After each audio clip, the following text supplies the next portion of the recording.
rated M for mature. I remember when I was a kid, and every kid loves dinosaurs, and you would always be like, you know, oh, I love a velociraptor, I love a brontosaurus, right?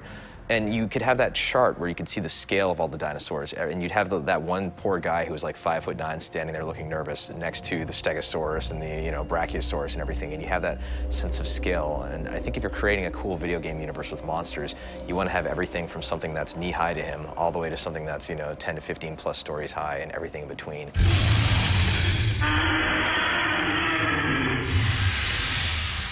The initial backstory for the Locust was that there were these creatures that came in the night, ghost-like creatures, skeleton, and they would steal children. There's a myth and a legend in the world of Sarah that would scare their children, that creatures come at night, or the boogeyman will get you at night, he'll take the child away if he's not good. Well, you know, over the history of the planet, that's been happening. You know, they've been taking children and stuff, and so what was a real event has become that sort of mythos of legend of, oh, the boogeyman's going to get you. In Gears 2, we're going underground, and it was an opportunity to bring in some of these newer baddies, right? One of the key changes that we have this time around, which actually affected how we balance the game, is the fact that the Locust have a lot more hit reactions. So when the player shoots a few bullets into a Locust chest, the Locust will actually react in a believable fashion and stumble. And when you have a big boomer coming at you with a butcher knife and he's running at you, and you shoot him and he ducks his head and puts his shoulder into it, and you're shooting into his arm, and he's still trying to running, you know, against that fire hose, it feels really strong. I'd say the biggest thing is we have expanded our AI family by quite a bit. There's lots of different creature types, and there's lots of new ways that the creature types interact with each other.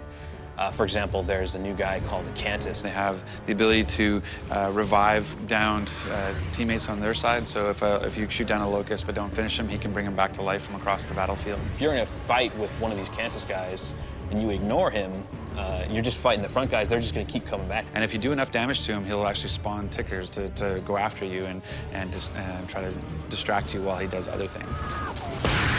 I love the tickers. The tickers are my new favorite enemy. It's sort of like a moving, walking landmine. Their whole purpose is kamikaze, so they just kind of scurry around and hide until they see you, and then they'll just charge you, and once they get close to you, they kind of like, you know, flex their muscles on their back and blow up this bomb that's on their back, so.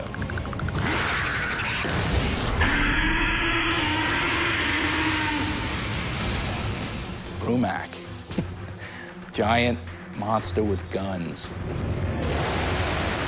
It was the first creature I saw for Gears of War back when I started. He's seen multiple iterations. We have him in Gears 2 now, where his armor's off.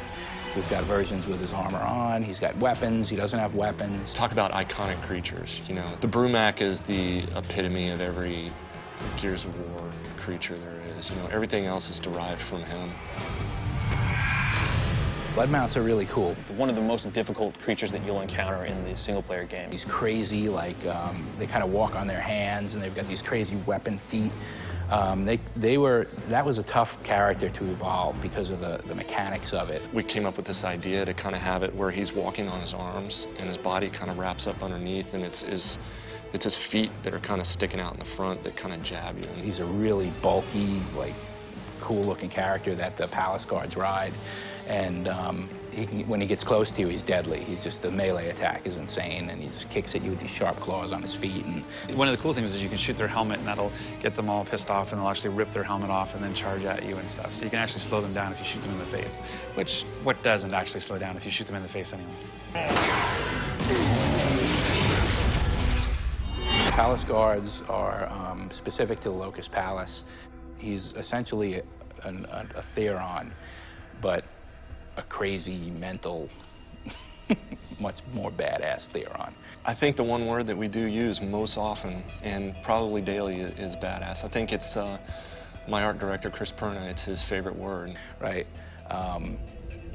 So he's got this crazy, shiny armor and stuff. He's highly visible, but he's highly deadly. Scorge is the new big bad, as we like to call them, in Gears 2, and he's the Locust higher-up, kind of high priest kind of character. The Locust ultimately control a lot of the denizens of the Hollow by using things like pheromones as well as certain verbal abilities, and the Cantus are the class of Locust that use this, and he's essentially the leader of that caste.